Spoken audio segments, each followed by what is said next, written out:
നമസ്കാരം, എൻ്റെ പേര് നിതിൻ എഫ് എന്നാണ്. ഞാൻ SUT ഹോസ്പിറ്റലിലെ കൺസൾട്ടൻറ്റ് സൈക്കോളജിസ്റ്റാണ്. ഇന്ന് ഞാൻ നിങ്ങളോട് സംസാരിക്കാൻ ആഗ്രഹിക്കുന്ന വിഷയം കുട്ടികളിൽ വർദ്ധിച്ചു വരുന്ന ലഹരി ഉപയോഗവുമായി ബന്ധപ്പെട്ടിട്ടാണ്.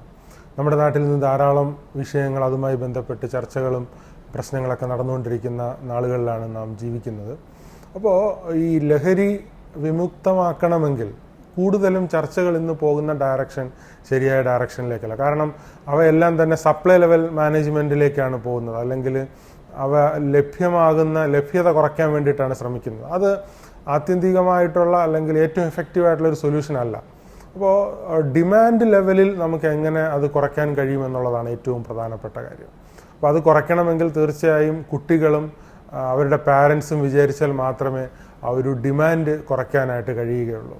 ഇപ്പോൾ പഠനങ്ങളിലൊക്കെ സൂചിപ്പിക്കുന്നത് ഈ ഹൈപ്പർ ആക്ടിവിറ്റി അല്ലെങ്കിൽ ADHD പോലുള്ള ബുദ്ധിമുട്ടുകൾ, ഡിസോർഡർ കുട്ടികളിൽ കുഞ്ഞ് പ്രായത്തിൽ ഉണ്ടാകുന്നുണ്ടെങ്കിൽ അത് വളർന്നു വരുമ്പോൾ അവരെ ലഹരിയിലേക്ക് കൂടുതലായിട്ട് നയിക്കാനുള്ള സാധ്യത കൂടുതലായിട്ടാണ് പഠനങ്ങളിലൊക്കെ കാണുന്നത്. അപ്പോൾ കുട്ടികളെ സംബന്ധിച്ചിടത്തോളം പാരൻറ്റിങ് വളരെ ഇമ്പോർട്ടൻ്റ് ആയിട്ടുള്ളൊരു കാര്യമാണ്.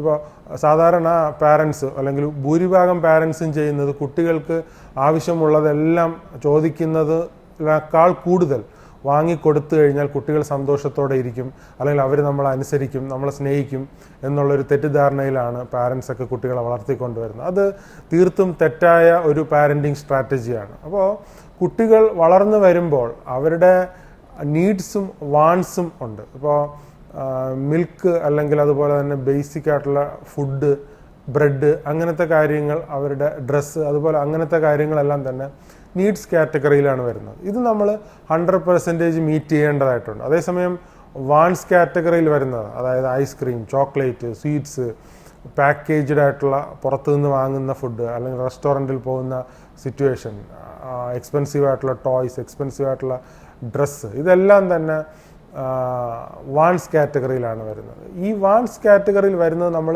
25% മാത്രമേ മീറ്റ് ചെയ്യൂ. അതായത് കുട്ടി ഒരു സിറ്റുവേഷനിൽ പറഞ്ഞു, ആ ദിവസം നമ്മൾ വാങ്ങിച്ചു കൊടുക്കുന്നില്ല. വേറെ സിറ്റുവേഷനിൽ വേറെ ദിവസം പറഞ്ഞു, അന്ന് നമ്മൾ വാങ്ങിക്കൊടുക്കുന്നില്ല. വേറെ സിറ്റുവേഷനിൽ വേറെ ദിവസം പറഞ്ഞു, അന്ന് നമ്മൾ വാങ്ങിക്കൊടുക്കുന്നില്ല. നാലാമത്തെ സിറ്റുവേഷനിൽ മാത്രമേ നമ്മളത് മീറ്റ് ചെയ്യാനായിട്ട് പാടുള്ളൂ. കംപ്ലീറ്റ് ഡിനേ ചെയ്യാനും പാടില്ല എന്നുള്ളത് ഒരു വസ്തുതയാണ്. അപ്പോൾ കുട്ടികളെ നമ്മൾ ഓവറായിട്ട് അവരുടെ ആവശ്യങ്ങൾ മീറ്റ് ചെയ്യപ്പെടുന്നതല്ല, അവർ ആവശ്യങ്ങൾ അറിഞ്ഞ് അല്ലെങ്കിൽ അതിൻ്റെ ബുദ്ധിമുട്ടുകളും പ്രയാസങ്ങളും മനസ്സിലാക്കി വളർന്നു വരുന്നതാണ് എപ്പോഴും അവരെ ഹെൽപ്പ് ചെയ്യുന്നത്. അപ്പോൾ കുട്ടികൾ വളർന്നു വരുമ്പോൾ അവർ ഈസി ആയിട്ടുള്ള സിറ്റുവേഷൻസ് ആണ് കൂടുതലായിട്ട് ഫേസ് ചെയ്ത് വളർന്നു വരുന്നതെങ്കിൽ ടഫായിട്ടുള്ള സിറ്റുവേഷൻസ് അവർ ലൈഫിൽ ഫേസ് ചെയ്യുമ്പോൾ വളരെ വീക്കറായി പോകാനുള്ള സാധ്യത കൂടുതലാണ്. അപ്പോൾ കുട്ടികളെപ്പോഴും ടഫായിട്ടുള്ള സിറ്റുവേഷനിലൂടെ വളർന്നു വരുന്നതാണ് അവരെപ്പോഴും സ്ട്രോങ്ങർ ആയിട്ടുള്ള ആൾക്കാരാക്കി മാറ്റുന്നത്. അപ്പോൾ ലൈഫ് നമുക്കറിയാം, നമ്മൾ ഉദ്ദേശിക്കുന്നത് പോലെ എപ്പോഴും, അല്ലെങ്കിൽ നമ്മൾ ആഗ്രഹിക്കുന്നത് പോലെ എപ്പോഴും സന്തോഷം മാത്രം ഉള്ള ഒരു സിറ്റുവേഷൻ അല്ല ലൈഫ് എന്ന് പറയുന്നത്.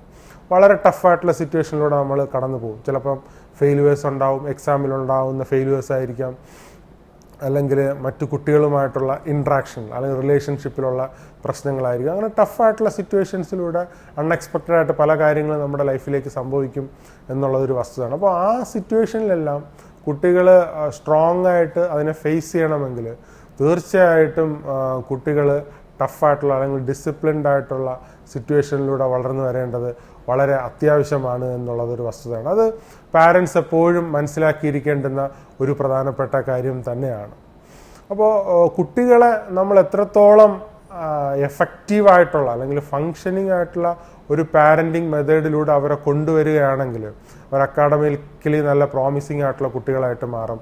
അവരുടെ പേഴ്സണാലിറ്റിയും അവരുടെ ബിഹേവിയറും അവരുടെ ഇൻട്രാക്ഷൻസ് എല്ലാം തന്നെ വളരെ നല്ല രീതിയിലുള്ള അല്ലെങ്കിൽ ഫ്രൂട്ട്ഫുള്ളായിട്ടുള്ള എഫക്റ്റീവായിട്ടുള്ള രീതിയിലേക്ക് ബിഹേവിയർ ഡെവലപ്പ് ചെയ്ത് വരും എന്നുള്ളതൊരു വസ്തുതയാണ്. അപ്പോൾ ഈ സാഹചര്യങ്ങളെല്ലാം നമ്മൾ മനസ്സിലാക്കി കുട്ടികളെ വളർത്തിക്കൊണ്ട് വരിക എന്നുള്ളത് പാരൻസിൻ്റെ ഏറ്റവും ഇമ്പോർട്ടൻ്റ് ആയിട്ടുള്ള അല്ലെങ്കിൽ വളരെ പ്രാധാന്യം അർഹിക്കുന്ന ഒരു ഉത്തരവാദിത്വവും കർത്തവ്യവുമാണെന്ന് ഓരോ അച്ഛനും അമ്മമാരും, പ്രത്യേകിച്ച് യങ്ങറായിട്ടുള്ള അച്ഛനും അമ്മമാരൊക്കെ തിരിച്ചറിഞ്ഞ് പ്രവർത്തിക്കുമ്പോൾ വളരെ നല്ലൊരു ജനറേഷനെ നമുക്ക് ഈ ഭൂമിയിൽ സൃഷ്ടിക്കാനായിട്ട് സാധിക്കും. Thank you very much. All the best.